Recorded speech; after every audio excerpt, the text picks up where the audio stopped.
Hi everyone, welcome to Augmintech. In today's video, we are going to talk about commercial space planning. So, first of all, let's understand the different kinds of layouts that we have and how does the layout in a commercial space work out. Number one thing is reception area. Reception area is the first impression of the space and it sets the tone. So the kind of reception that you are creating and where are you placing the reception plays a very important role. Second thing, workspaces, individual offices, cubicles, or collaborative areas. All of these three things should be there in any kind of office space that you are creating. So workspaces should be different. So it should not be like you have only cubicles or only individual offices. It should have a mixture of all these three areas. Then comes your customer area. Shopping floors, dining area, waiting rooms. These kinds of spaces need to be there and need to be placed such that more and more people can come in and enjoy. So you want people to get inside these spaces, so they need to be placed in a layout accordingly. Storage, inventory, supplies and equipment. Even though all the fancy things which we want people to experience and look at, these areas kind of get sidelined, but these are very important. So the storage spaces, like where are the inventory going to be, where is the supplies, where are the equipment going to be kept, so this is very important and should be kept in mind. And finally, the restrooms. We should have restrooms which are accessible and well maintained. So you have to create spaces in an order where you have all of these amenities such that everybody can experience the commercial office space in the utmost comfort. Then, key principles of commercial space planning. Number one is function. So functionality in such spaces is the most important. Space must support business operations. So even though we want to keep it aesthetic, we want to have many kind of elements, but the most important thing is that whatever the business requirements are, the space should support that. Flow, easy movement of staff and customers. So if you want to have staff, if you want to have customers inside the space, you need to make sure that they are comfortable moving around the space. How are they moving around the complete space? What is the flow of the space? That's very important. Then comes flexibility, adaptable to changing needs. Now if we are creating a space which is very rigid and we cannot really make room for any new event, that makes no sense. So flexibility is very important in such spaces. You want to have a conference room, you want to have a space where maybe you want to have a meeting someday and maybe you want to have an event the other day. So this kind of flexibility is important in commercial space planning. Branding, reflect company image and values. So whenever we are creating a commercial space, it's very important for us to realize that here the customer is not the only client, the brand is the client. So we have to represent the brand any which way that we can. So if be it with the help of wall panels, be it with the help of colors, be with the help of materials, it needs to be done. Efficiency, maximize space utilization. So commercial spaces are naturally more expensive and we need to take care that each and every inch of space gets utilized. So even though if it's like a small storage area or it's like a the main office, we need to make sure that every furniture piece that we are utilizing is being it's using the space correctly. Aesthetics, visually appealing and inviting. Of course we need to create a space which is aesthetically appealing. So even though you have done everything like the function, flow, flexibility, branding, efficiency, the aesthetics also play a very important role because we are here to attract customers, we are here to make an impression. So aesthetics are very important. Then accessibility. So coming to commercial spaces, it's not possible that you create a space only for a certain number of people. So accessibility, ADA compliance and universal design is compulsory for commercial design. Safety, secure and compliant with regulations. When we are creating commercial spaces, it's important that you kind of comply with all the sorts of regulations that there are. For example, the fire safety, there has to be earthquake safety, you have to understand that there have to be emergency exits. So all of that needs to be taken care of. Budget, cost effective design and construction. So when we are planning a commercial space, it's always important to realize that this is the base camp or this is the place where we are trying to earn money from. So here we do not want to have a lot of fixed assets and a lot of fixed you can say maintenance. So it is important to keep the construction cost effective. Sustainability, Eco-friendly materials and practices. Sustainability goes everywhere. So here in 2025, if we are talking about space planning, if we are talking about construction, eco-friendly materials and practices are very, very important. Now, office space planning to enhance productivity. We all know that when we are planning the office space, it's important for the owner to have the best kind of team who works efficiently. So, as a designer, it's your responsibility to plan the office space such that it enhances productivity. So, how can we do that? Number one is ergonomics, comfortable workstations, adjustable furniture. So, for everybody to feel comfortable in the same furniture, we have to have some adjustments. So people can maybe adjust the height of the table, maybe they can adjust their chairs, they can adjust how they are sitting, how they want to interact. That would mean a lot for them and that would enhance productivity. Collaboration, spaces for teamwork, meetings, brainstorming. In today's world, when we are planning any office space, it's important to have collaborative spaces where different teams can come in together and they can brainstorm and create more ideas. Focus, quiet zones for individual work, reduce distractions. Even though it's very important for us to have collaborative spaces and flexibility, focus zones on the other hand are also as important. So if we do not provide any focus zone, how are people going to focus on their individual work? So this is important. And finally, technology. So if we have seamless integration to technology, we have reliable connectivity. In today's world, nothing is possible without a good Wi-Fi, nothing is possible without good use of technology. So this is something which has to be incorporated in office space planning. Other things include lighting. So natural light plays a very important role in productivity. Everybody who works within natural light is backed by science that those people are more productive. So natural light should exist in the office spaces.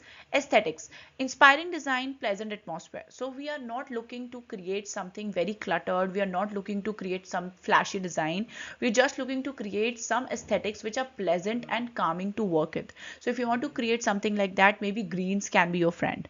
Flexibility, adaptable to changing needs, growth. Maybe the company that you're designing for today has 20 employees and in another 5 years, maybe they have 30 now. How are you going to deal with that? So your design needs to cater to the flexibility and changing needs.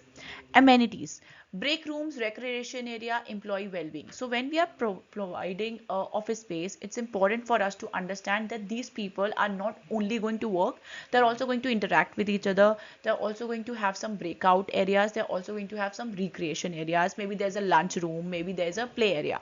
So all of those amenities need to be there. Communication, easy interaction between teams. It's very important when you're creating an office space that the different teams that are working in the same office space should have easy communication. Finally, privacy, balance of open and private spaces. Yes, we need a lot of open spaces, yes, we need collaboration, but private spaces, as I said, for focus are very, very important. Next thing is, let's talk about retail spaces now. Commercial spaces include your retail and it includes office spaces as well.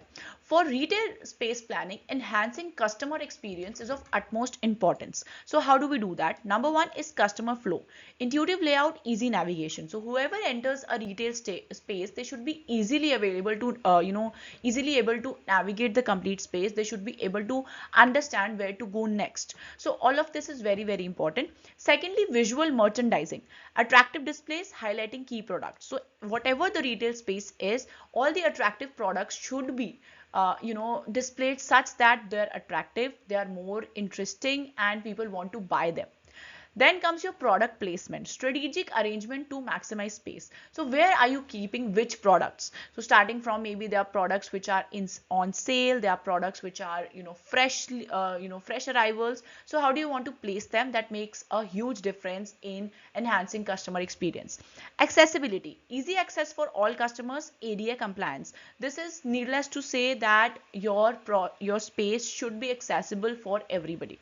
Branding, even retail spaces, here the branding is huge of importance, because consistent with brand identity reinforces brand message. So when you enter a space and you see some certain elements, it plays a role in understanding the brand. So if you have the same brand which has 10 outlets, all of them look alike or similar, that would create a brand image and a brand memory to the customer. So that's very Now, other things that play a very important role are ambience, cleanliness, and sensory experience. So, ambience it plays a huge role. When you're entering a retail space, people want to feel a certain way. So, lighting, music, decor, all of these create the desired mood. If you are planning maybe a traditional store, all of this should have a music which is related to the traditions or the cultural. Or if you are planning like a fast food, or sorry, no, like a fast fashion brand, that would have a different kind of music, different kind of lighting. Cleanliness, it's very very important that the retail space that you're planning or creating should be well maintained and tidy. So it's up to you how you're providing them with easily maintainable products or easily maintainable elements in the space. Sensory experience, engaging all sensory senses, sight, smell and touch. So you must have seen in a few spaces when you enter like a retail space like a Forest Essentials, or you enter like a Bath and Body Works, you will feel that you smell all of the elements, you smell the kind of products they have. So this kind of sensory experience makes very easy for people to buy product now, because they are already understanding and liking what they smell. So similar thing can be done for each and every kind of retail space. We can provide them with a sense of smell. Smell is also something which people remember for a long time. So a certain kind of a sensory experience takes the memory of the brand longer. So that's what we are planning for retail spaces. Now, Now let's talk about hospitality space planning, creating engaging spaces. Number one thing is guest experience, prioritize comfort, convenience and enjoyment. When we are talking about hospitality spaces, we are talking about people coming for vacations. So they want to experience comfort and convenience. They don't want to even carry a glass of water from here to there. They want to get everything on the plate within seconds. Flow and navigation, easy way finding clear signage. So nobody likes to come to a hotel or a resort and then figure out where do they have to go to find their own room. So the way finding and navigating should have clear signage. Ambience, creating desired mood, relaxed, vibrant, etc. So whatever the kind of space you are creating, whatever the brand image is, we have to create the desired mood, and that depends on the ambience that you're trying to create. Then comes your functionality. Space is designed for specific activities. So whatever the space is, now in hospitality we have different types of spaces. There are dining spaces, there are sleeping spaces, there are activities, there are amenities. So all of that needs to be designed such that it's highly functional. And finally, flexibility, adaptable to different events and needs. So different kinds of people are going to come and experience the same space. So how are they going to optimize the space according to their needs? That resorts to flexibility. So you should have some flexibility in the space for them to personalize their space. Hospitality space planning also includes creating engaging spaces, adaptable to different events and needs, reflect brand identity and target audience. So here we are trying to make people engage with the spaces. So branding, here the branding is going to help a lot. So whenever you are creating a space like that, you should have some elements of the branding as well. Accessibility, needless of say, it's very important for us to have universal design. Wherever we are designing a hospitality space, we want all sorts of people to come in and enjoy the space equally.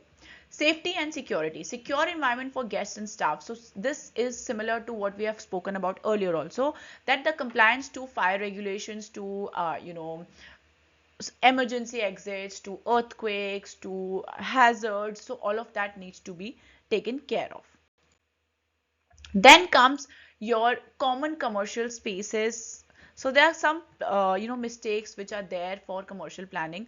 Poor flow, confusing layout, difficult navigation.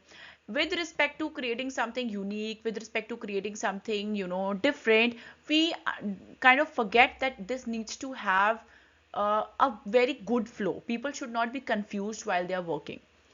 Next thing is underutilized space, wasted areas, insufficient use. For retail spaces or commercial spaces, it is almost like a sin to waste areas, because those are very expensive spaces and people are using them to sell products. So we have to utilize them to the optimum value.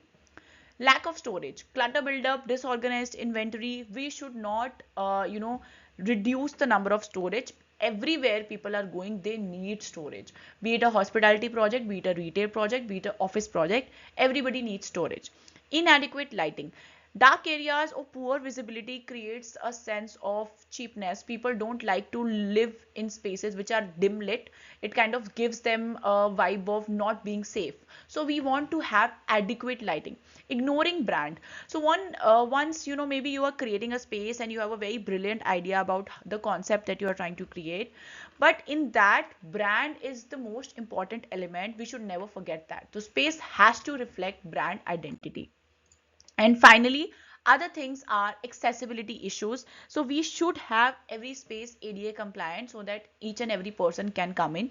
Use of ramps, use of accessible toilets, use of ramps, everything should be there. Poor aesthetics. Even though you are complying with all the accessibility norms, you are doing everything right. If you are not creating spaces which are aesthetically pleasing, it is not going to come out as you want it to be. Overcrowding. Too much furniture feels cramped. So you should know how much or what's the exact amount of furniture which is required, and only that should be there.